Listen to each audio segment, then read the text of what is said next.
طول النهار بتسجلي فيديوهات، طول الليل بتعملي مونتاج، لما حنا ما يسر عدو ولا حبيب. النهارده هعمل معاكم غسول واعمل تنظيف للبشرة وترطيب للبشرة وتفتيح للبشرة، ونرجعنا 10 سنين. احنا خلاص الرجالة خلاص هيضيعوا من ايدينا. اول حاجه غسلت وشي بميه دافيه، وما عملتش بالغسول اللي هو الصابون، لا عملت بالزيت القرفه. عايزه اقول لكم زيت القرفه ده بتنظيف عميق بطريقه رهيبه جدا جدا جدا.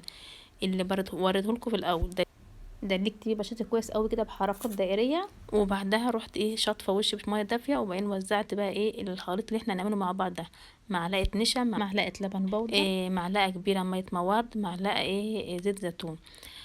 وهنحط بقى الخليط ده ميكس مع بعضه كده. بصوا هيفتح البشرة وينقيها وينضفها وكل حاجة انت نفسك فيها، هيرجعك 10 سنين لورا. جوزك بيقولك ان شكلك خلاص لا بقى، يعني مع الواحد قرف يبص يبص فيه من ساعة ما فتحت القناة، ما عادش وراكي غير الاكل والمطبخ والكلام ده كله. فين الكلام ده؟ لا لا لا، نرجع لزمان بقى تاني، ايام الشقاوة، ونوريكم بقى الحلاوة عاملة ازاي. اللهم صل وسلم وبارك على سيدنا محمد. هنوزع الخليط بقى على البشرة زي ما انتم شايفين كده. عايزه اقولك الخليط ده من مكونات طبيعيه. حطي في تحت عينيكي، حطيه على يعني انا عندي الجفن بتاع عينيا اسمر، هحط عليه. ما تسيبيش حاجه، حط على شفايفك. لو هو الخليط احنا جايبينه من يعني محل التجميل وكده فيه كيماويات هقولك ماشي، لكن لا، الخليط اللي عاملاه في البيت بمكونات طبيعيه حط زي ما ولا يهمك. الماسك بتاعنا مكونات طبيعية، حتى لو ما نفعش مش هيضر، صدقيني بجد. جربيه وهيعجبك جدا جدا. بقى هنسيب بقى الخليط ده على بشرتنا لحد يعني 20 دقيقة، لحد ما تلاقي وشك كده بقى بقى شبه شجرة الجبس. ازاي بقى مشدد قوي كده، مش قادرة خلاص. وهوريكي بقى الجمال ما شاء الله ولا حول ولا قوة الا بالله عامل ازاي في بصوا بصوا وشي نشف ازاي. هقابل ايديا بقى بشويه ميه عشان ما اجرحش وش، ما تفركيش الخليط ده ووشك ناشف عشان ما تجرحيش وشك.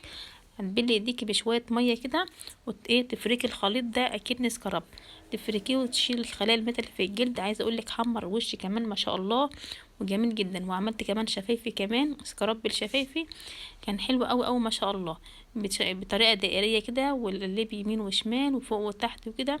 وعند الانف كده في الجوانب بتاعه الانف كمان هتنضفها لي كويس جدا. انا مش هغسل وشي بميه دافيه، كل اللي عملته نضفت الوش من خليط كويس قوي.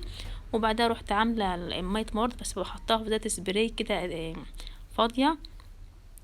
وهعمل بقى وامسح وشي بمنديل زي ما انتوا شفتوا كده مره واتنين كده لحد ما الاقي الخليط خلاص راح. وبجد ميه مورد ديت بتنعم بقى، ويعني بتساعد بتعزز الخليط الماسك اللي احنا عملناه.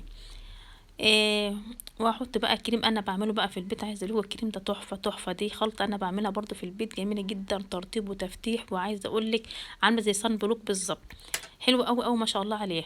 الخلطه دي لو عايزينك تقولي في تعليقاتكم. بصوا ومش هحط لا فونديشن ولا اي حاجه ولا باودر ولا اي حاجه خالص. بصوا بسم الله ما شاء الله ولا حول ولا قوه بالله، كله من الطبيعه. الحمد والشكر لك. قلبي بيقول راحت عليك، راحت علينا فين؟ ده هو اللي راحت عليه. اشوفكم على خير، متنسوش لايكاتكم بقى اللي بتفرح.